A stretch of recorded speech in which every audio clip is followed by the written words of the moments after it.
Let's get started with part 4 of Lab 8, where we're going to be looking at coastal flooding around Miami. So in this, you'll be answering some questions here, and specifically you're going to be highlighting areas where a 10-foot storm surge would affect Miami associated with a hurricane. So you're given two maps here. One is a map of Miami. This is a U.S. Geological Survey map of Miami, which shows the roads and also other things as well. Let me zoom in a bit here. So some of the other things, for example, these little things here that look like a rectangle with a triangular flag on top of them, those are schools. And these blue boxes here that have an H, a white H on the inside, those are hospitals. And what you're going to be doing is you're going to be showing the area that would be affected by coastal flooding. Here's the water in blue here, and it includes the Miami River, which runs up through Miami. But you're going to start with this map here.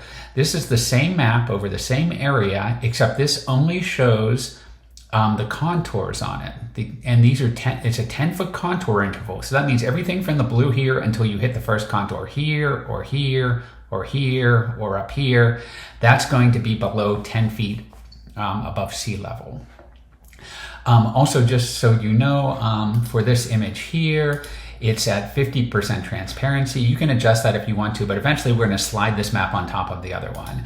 So what I ask you to do is to highlight all the areas that are within 10 feet of sea level here. And the way that you'll do that, if you're doing it in PowerPoint, is you can go to your draw tool, you can use the highlighter, because it will also be transparent. I'm going to use a slightly smaller highlighter. And you can trace out the areas here that are going to be flooded the next time sea level rises associated with a storm surge in Miami. And you'll do that throughout this map here, the entire area in white. You'll highlight in this in some other color like blue. I'll just do this little area here. But you can do this throughout the map. Here's another big area here. This whole entire area is going to be impacted by a 10-foot flood. Down into this area here, it has not yet hit the contour there. You might have to adjust your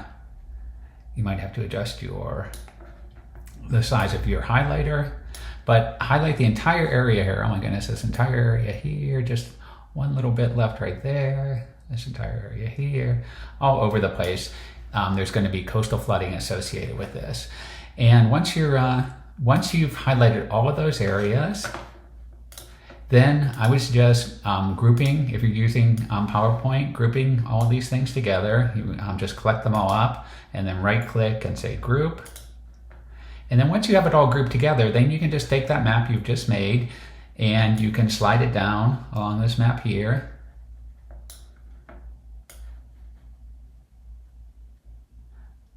Until it's laying right on top of it, almost.